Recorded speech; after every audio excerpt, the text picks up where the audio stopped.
So cool, so fluffy, fluffy.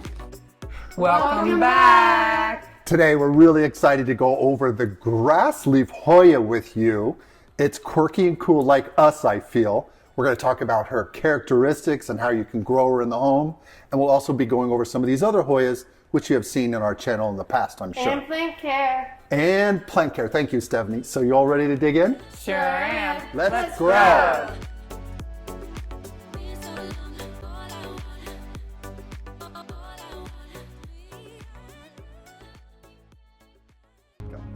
This beautiful Hoya goes by the botanical name Hoya Retusa.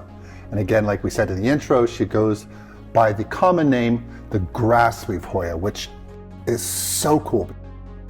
What we have here before you is a bunch of different Hoyas. You know, we have the Wayeti, or as Amy calls, The Sasquatch. the Sasquatch, or Yeti Hoya.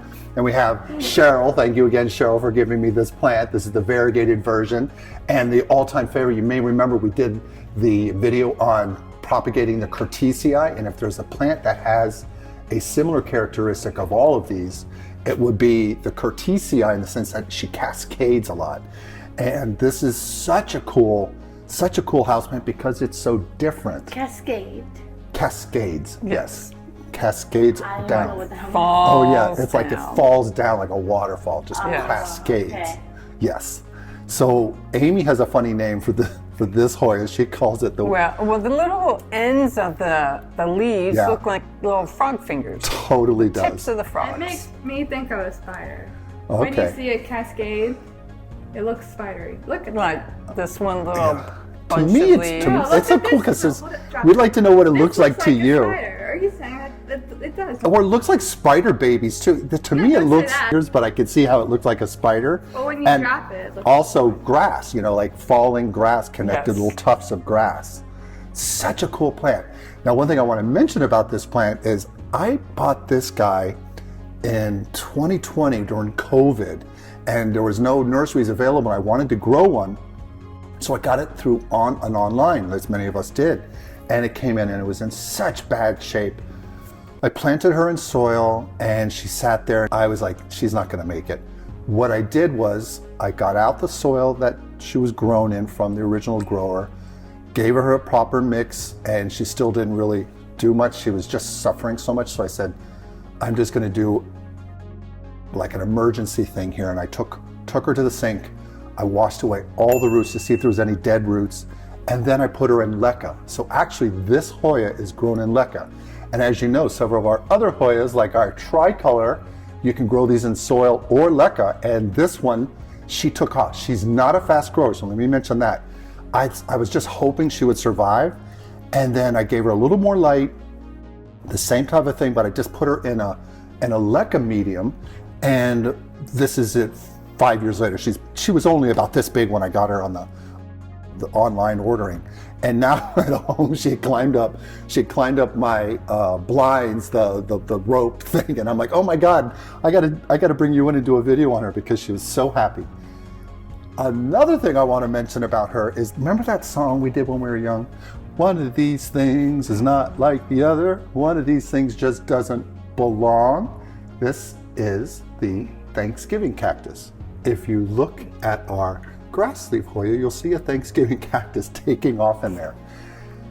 You know me, what am I? A giant beast, and I knock everything. I completely snapped a segment of the stem at my home, and I was like, you know how it is, guys, when you're working on your plants, you're like, oh, I gotta plant this.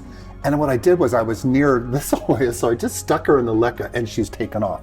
So that is not the characteristic, to talk about plant characteristics. This is not a characteristic, but they're just friends. They're just growing together. Yes. And I'm like, I just don't have it in the heart of me to take her out of there. They're just gonna do their thing together. And maybe it's an So- idea to Yeah, plant combinations. exactly to Yes. make a little kind of multi-terrarium You just type maybe of app. Yeah, you made me think of something when you said that, Amy, is that these have these beautiful flowers in the fall. This plant is hard to get to flower, and they're not very noticeable like you would see with the beautiful umbels and flowers off of a tricolor here, or the Yeti or the Sasquatch. So That's a cool thing, is that when this one may give you a little bit of flower, even though it's not the same plant. So if you're a purist, you just want to get the plant, that's why you see what you see there. And just a cool plant. To me though, Amy, you nailed it. It totally looks like frog fingers to me. Yeah. So cool. So I think we touched base on the characteristics of this wonderful trailing vine. Won't get that big and it doesn't grow fast. So let me mention that to you. You just have to be patient. The tricolors, they're going to take off for you.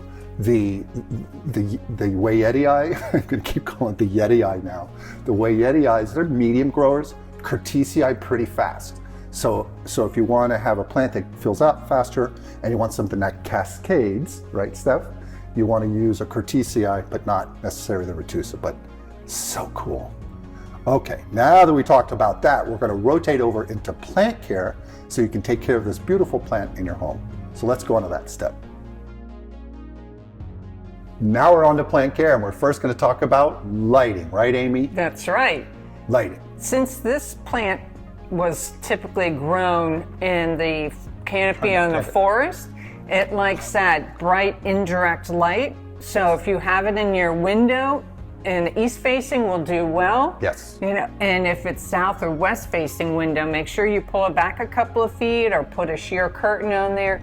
Otherwise you could burn the leaves and you'll start to see some yellowing and brown leaves, and you don't want that. Yes. And it would like anywhere between 100 and 250 foot candles. And Mike has experience with lighting with it. What happened, Mike? I went a little bit higher, actually. That IFAS recommends that 150, 250, and most growers do as well. But I've been pushing mine, and I have a light meter at home, so I was able to get it. And then on an average, about 700 foot candles, more or less.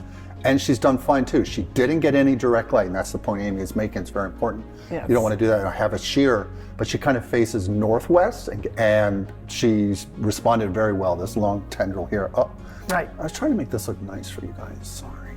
So she does like that bright light, but just not direct. Yeah, and she has not flowered for me yet, but I'm just glad she survived all these years. You know, don't give up on your plants is the thing I want to mention. It's like, just when you think, give it another shot, try a different method if something's just not working for you, because I thought I was going to have to give up and throw her out, and I put her in Leca and boom, she took off.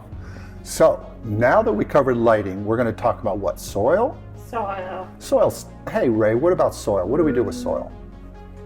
So this girl here likes a well-draining potting mix, and yeah, she does like that. And it's going to be a 2-2-1 handful according to my Uncle Mike. So let's go into that. The first two is 2 parts indoor potting mix or African violet potting mix. Right. And then there's another 2, which he's going to help me out with. Which is the orchid bark mix. You want a nice chunky mix, right? Coarse mix. And then 1 part coarse perlite. Right. 1 part worm castings. Right. And then a handful of Charcoal. Activated charcoal. That's right. But that's optional. That's optional. You don't necessarily have to do that. So that's going to give you a well-drained mix. And we have similar mixes for the other Hoyas, and they're going to have that same kind of, for soil grown, they're going to have that same kind of mix, more or less. But for each one, you want to have a little bit different, because this Hoya, because of her thin leaves, she doesn't tend to hold as much water. So you want to have some of that worm castings and that heavier potting or heavy amount or parts of potting mix to keep moisture in there, just the right amount. You want that Goldilocks zone. So that's why some of these have these nuanced mixes to help give you the best opportunity for them to grow well. And now that we talked about soil, we're going to talk about watering, right, Steph? That's right. So typically this plant does not like a lot of water. It doesn't want root rot. Right. It doesn't want any drowning. So Yes. typically you will want to water every 7 to 10 days. Right. In the spring and summer. In the winter, you can go up to 10 to 14 days. Right. So around 7 to 10, 7 to 9 from April to September, and then around 10 to 14 in the wintertime when plants, you're getting less light in your home. They don't necessarily need as much watering, and she's still going to do fine. Again, ours is currently grown in Leca, so that's going to have a different watering. Obviously no soil because it's a soilless mix, and we'll put that in the written plant care instructions later in the video. So don't worry about that. We'll give you that if you choose to do that process. But these Hoyas do well in that soil and watering style for soil grown. Now we're going to be talking about, is it my turn on temperature and humidity? This Hoya is a friend of mine in the sense that she likes to grow in cooler, where she normally grows, it's a little bit cooler than some of these other Hoyas. So she likes it between 60 and 75 degrees in a home. You can get a little bit higher. Sweet spot for me in my home is around 72 during the day, even colder at night. So she does great in those temperatures. And humidity though, she does want a little bit higher. So that's why I think the leca helped her out here in this case, because the leca creates this, you have water at the basin and it touches those pebbles, and those pebbles off-gas that moisture up, so it helps with the localized humidity for her. So even though she's got more water, her roots are not in the water in the leca. So I think that's the thing that helps her with the localized humidity, probably around 50% to 70%. And 70 is high, it's not what you normally have in a home. But Hoyas are pretty adaptable. She'll do fine, she'll do okay in a home of 40% humidity. But if you can up the local humidity, pebble tray, or do what we do with our plant hacks with the leca in the base of the container, that your Hoyas will love you for it. And now that we talked about that, we're going to talk about fertilizer, aren't we? That's right, fertilizer. So cute. So during the growing season of April to September, you want to fertilize it at a diluted half strength of a 10-10-10. Yes. And you do not really have to fertilize it during the winter months. Right, 10-10-10, half strength. Thank you, Steph. And now my turn, I guess, right? On plant. Oh, no, you're on pests. Pests. On pests, you do have to watch out for mealybugs. Haven't had any issue whatsoever with this plant on mealybugs. These guys, you definitely know from our past videos. Mealybugs are Hoya magnets. They're magnets for those guys. And it typically comes from when you buy one and you don't realize it, and then it gets in your home and then it spreads to everyone, and they really go crazy on the tricolors. But once you don't have them in your home, you're good to go. And these guys have never had any issues after we took care of it. So again, back on pests, mealybugs, aphids, scale sometimes, but not really. This plant is really good in that regard. No real issues on that. And then now that we talked about that, I think we covered propagation is next. Oh, that's right, propagation. Forgot that part. So to propagate, it's very simple. You can just cut a piece that has a couple of leaves on it, and then you can put it in some water to let the roots grow. And once the roots have come out and you see they're sufficient enough, you can put them in the proper soil mix. Yeah. And if you choose to not do it that way, you can give some rooting hormone on the end and put it in some soil. But I think it's really cool to see the roots grow in the water. I love that part. Yeah. I think that's great. Yeah, just cut between the nodes here and then put it in. Get about a foot, or if you have a piece like that. And then you can propagate and get an extra Hoya Retusa, and you can plant in the soil or back into leca if you want to try that method.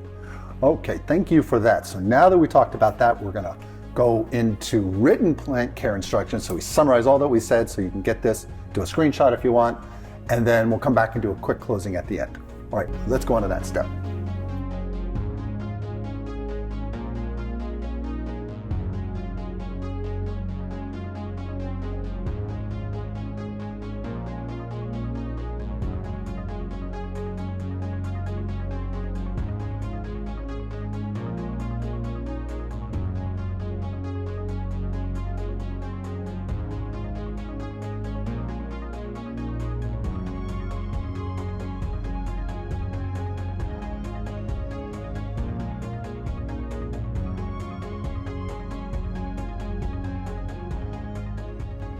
Well, thanks for joining us. I hope you enjoyed this Hoya Retusa adventure. Yes, and if you have any experience with these, or if you've planted them or grown them, or you have anything you'd like to add, please put it in the comments below. We'd love to hear your story. Yeah, we'd love to, and it helps share that with the community. We really appreciate those that give us their stories. We try to echo them back out to the community. Again, thank you, Cheryl. This is a plant that one of our subscribers gave to us, and she's a part of this video as well.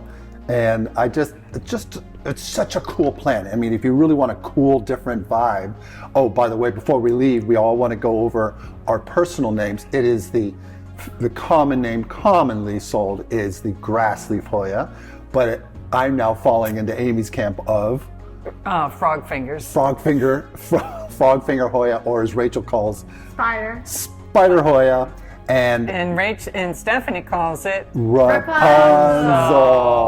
Like a Rapunzel. Look how spidery that is. It's Rapunzel. No, it's the grass leaf, you guys. You don't even believe Well, we'd like to know what you think on a common name. Yes, give us your name. And don't forget to check out our merch. Oh yeah, we're all wearing our merch. Thank you. Exactly. Merch. And don't forget to Shameless like plug. and subscribe. Yes, That's thank it. you. And until the next video, Bye. bye-bye.